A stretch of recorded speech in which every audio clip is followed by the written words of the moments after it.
half a shilling.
Thank you. Would you kindly be seated?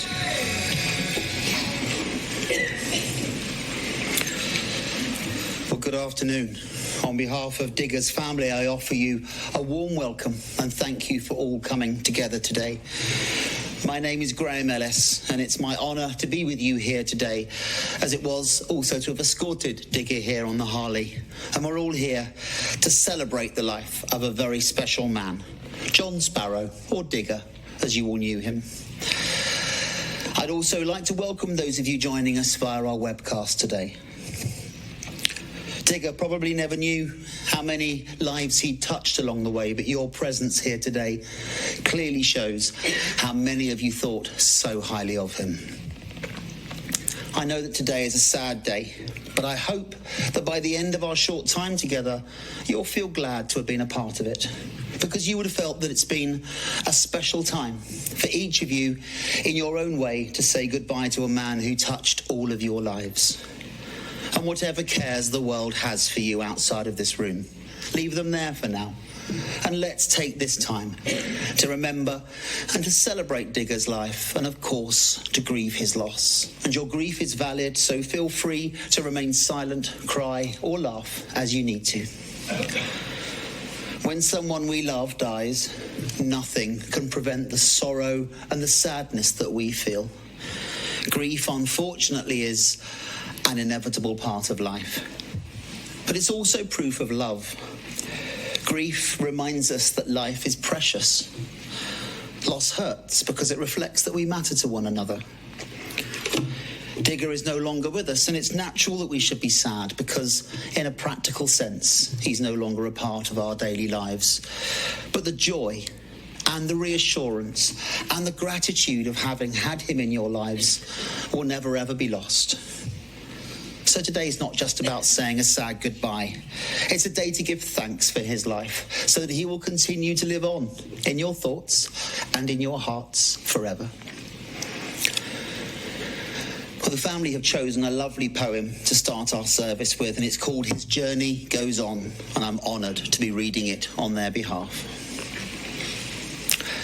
It's all about the journey.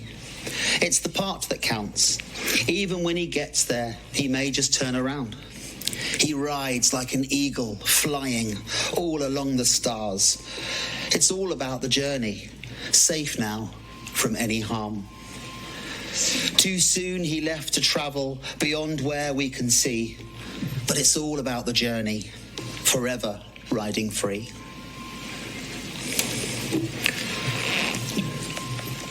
I'll wait for that to finish.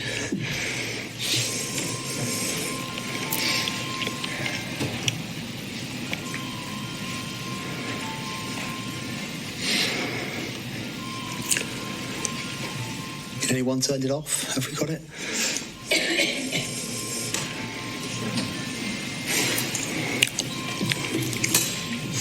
Well, I'll continue. I don't think that will be his ringtone somehow. No. Can't see it. No? Okay, right. Well, Digger was born John Allen Sparrow on Wednesday the 29th of August 1945 in Hillingdon to his parents Bert and Jean Sparrow. His mum was a fan of the American actor Alan Ladd, hence the middle name of Alan, which Digger always hated. Digger enjoyed a loving and a happy childhood in Meadow Close, where he grew up with his great friend Doug, who sadly passed away just a few months ago. He attended school locally. He didn't particularly enjoy school. He especially disliked the academic side. But school was where he made lots of friends, and some of those became lifelong friends. He was introduced to motorbikes from a very young age, as the main form of family transport was a British Panther motorcycle with a sidecar. And his parents also had a tandem cycle with a sidecar for Digger to travel in. And there's a great picture of them all in that tandem in the middle of your order of service. His dad took him to buy his first motorcycle as a teenager, and he taught him to both ride and maintain it. Digger's dad was a printing engineer, so when he left school, Digger started working for the printing company.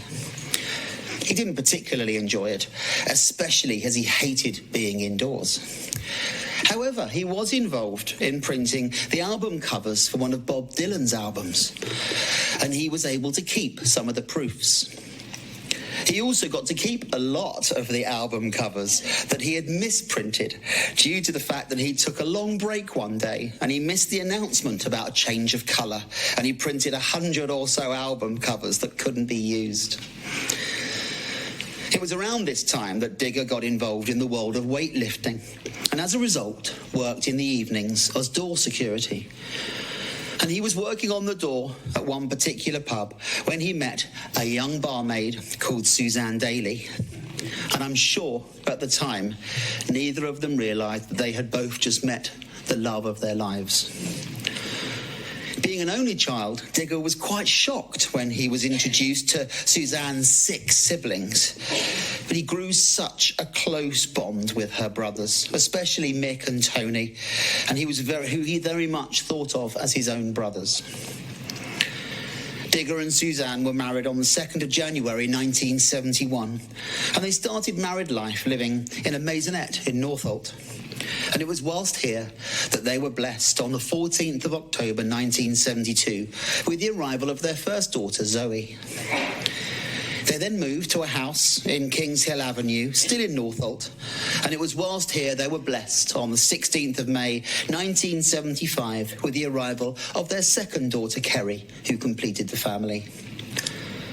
In 1980, the family moved to Elmridge Close in Ruislip, where they remained until a couple of years ago, when they renovated and moved into Digger's childhood home in Meadow Close. Zoe and Kerry enjoyed a loving and a happy childhood. Digger was a brilliant dad. He was so loving, supportive, caring, funny, and embarrassing.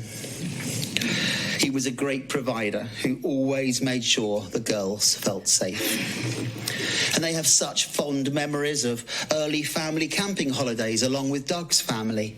And they both remember the time one Sunday morning when a lorry reversed onto the drive to deliver hundreds of boxes of birds like cockatiels and parrots.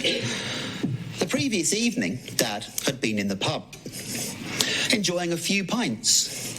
And he was such a softie when it came to animals and birds that he'd agreed to take on all of these birds that needed rehoming. He had kind of forgotten about it, so it was a bit of a surprise to him, but it was a total surprise to Suzanne and the girls. Well, Digger immediately started smashing the glass of the greenhouse in the garden and replaced it with chicken wire to make an emergency aviary for all these birds. He really was such a softie. Local children would bring him injured animals just to look after because they knew he would. Well, moving back to work for a moment. Having left the printing world, John went to work for the Waterboard as an engineer, where he got to work outside.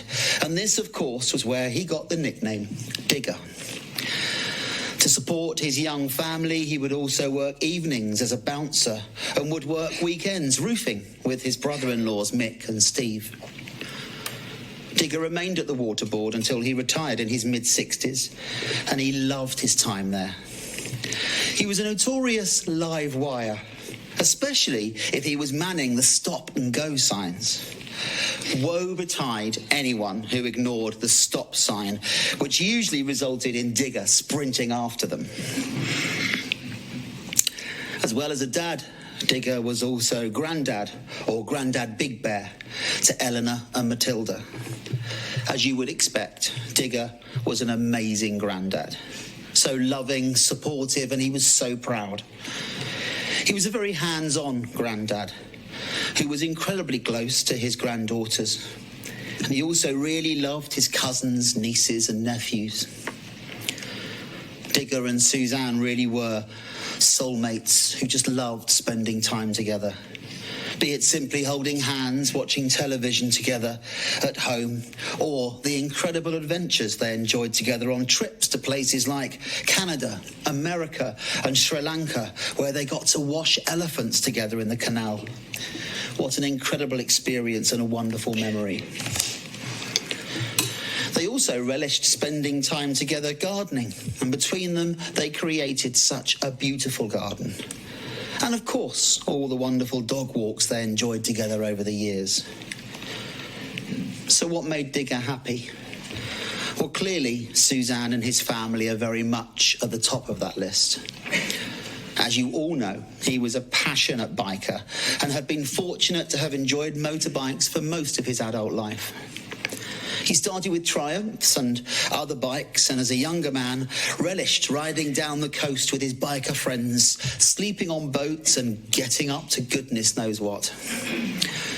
His main passion was riding bikes, but he was also happy to tinker with them as well.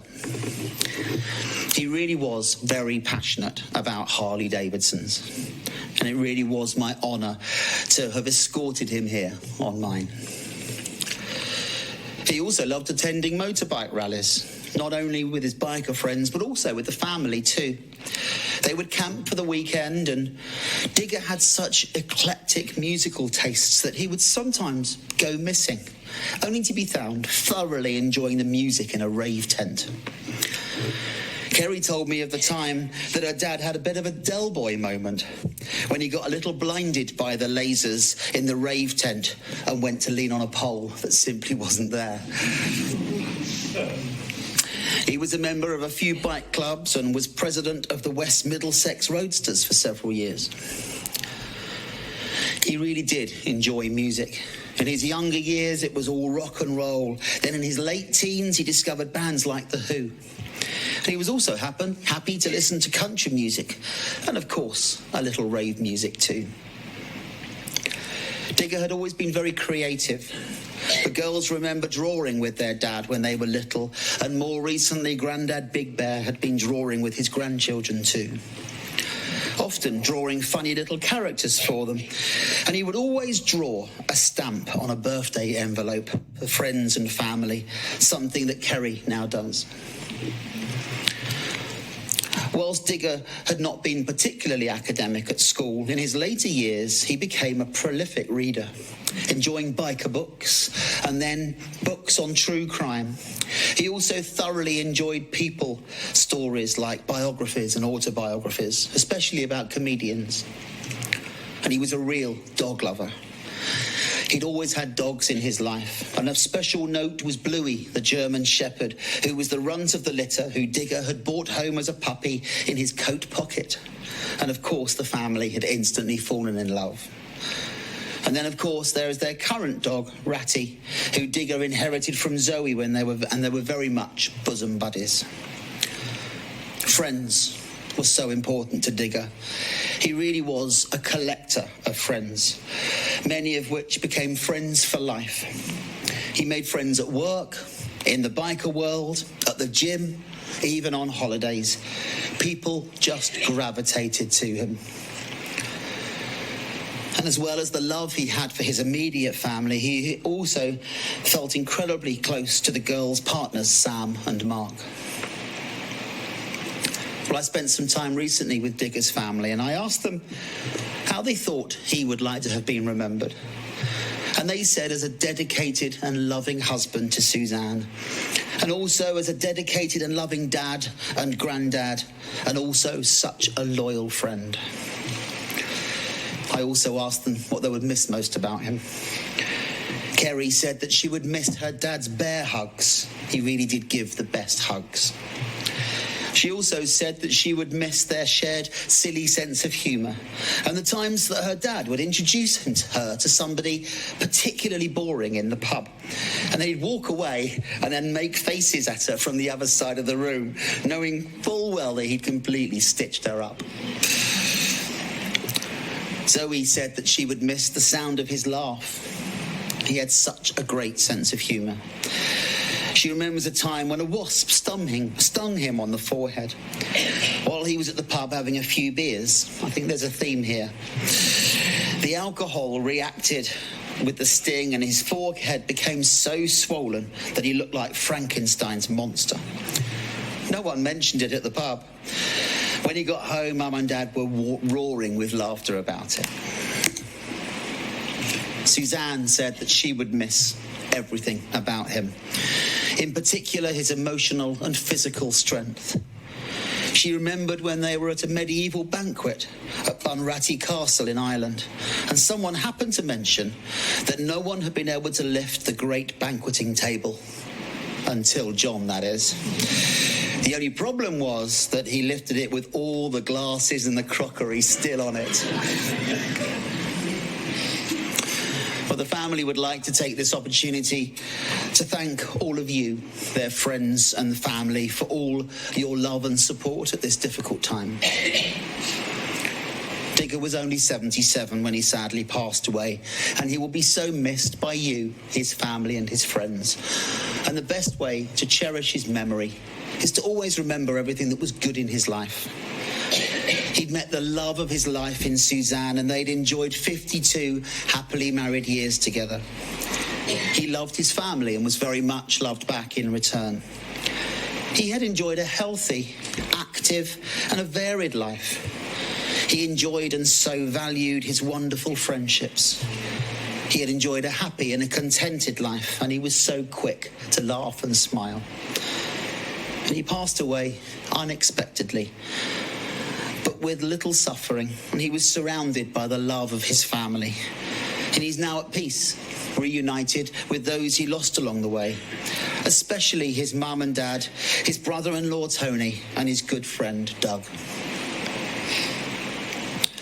But we're now going to listen to a great song, which is Big Bad John by Jimmy Dean, chosen because, as well as Digger, John was also known as Big Bad John or Big John. So please take this time to listen and to think about John or Digger in your own way. Big John, Big John. Every morning at the mine, you could see him arrive. He stood 6'6" and weighed 245, kind of broad at the shoulder and narrow at the hip. And everybody knew you didn't give no lip to Big John. Big John, Big John, Big Bad John, Big John. Nobody seemed to know where John called home. He just drifted into town and stayed all alone. He didn't say much, he kind of quiet and shy. And if he spoke at all, he just said hi to Big John. Somebody said he came from New Orleans, where he got in a fight over a Cajun queen, and a crashing blow from a huge right hand sent a Louisiana fella to the promised land of Big John. Big John, Big John, Big Bad John, Big John.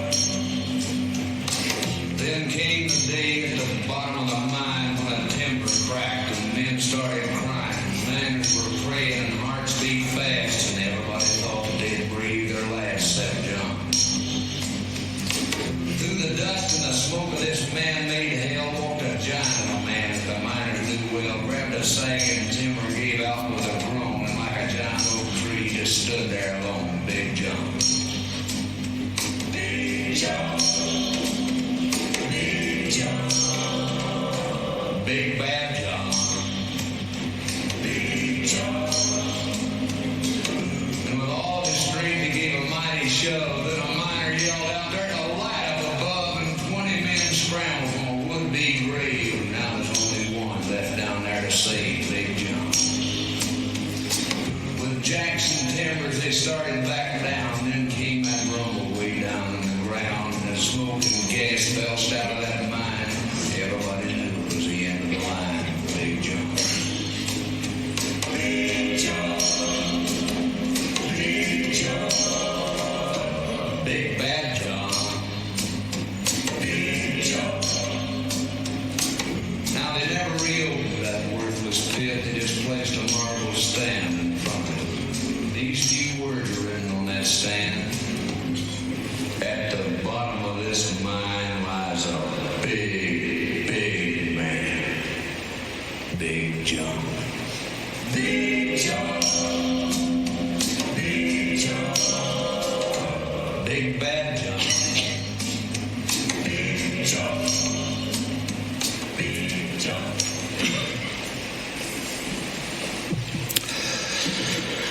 We'll take a moment now to give thanks. And for all that Digger was, we give thanks. And for the memories that we treasure today, we give thanks. For all he was in life, a son, a husband, a brother-in-law, a dad, a granddad, Big Bear, a father figure, and a loyal friend, we give thanks. And for all that was good in his life, his love for Suzanne and his family, his passion for motorbikes, and his love for dogs, and the importance of his friends, we give thanks. And as we remember Digger today, we remember all whom we love and see no longer.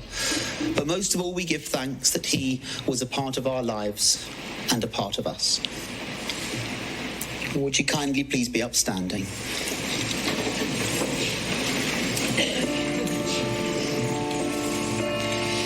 Let us commend Digger onwards in the love of you, his family and his friends. Into the freedom of the wind and the sunshine, we let you go. Into the dance of the stars and the planets, Digger, we let you go. Down that long, winding biking road, we let you go. We love you. We miss you. We want you to be free and happy. So go softly. Go onwards on your journey. We let you go. Digger, you've completed your journey here on Earth. Your life we honour. Your departure we reluctantly accept. And your memory we cherish forever. And we wish you well, and we send you on this next stage of your journey with our blessing, love, and thanks. And we grieve at your passing, and we all stand here together, honouring your life. And we give thanks for having had the privilege of sharing that life with you. Rest now at the end of your days. Your work is done. Rest in the hearts and minds of all who knew you. And may Suzanne, Kerry, Zoe, and the rest of your family and friends, may they find comfort in the memories of your life and the times that you spent together. May they find support and love both from one another and from their friends in the days, weeks, months, and years to come. And may they find strength in their hearts, Digger, because of your unending and enduring love for them.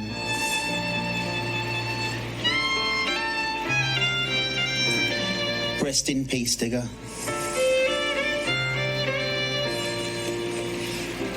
Thank you. Would you kindly be seated?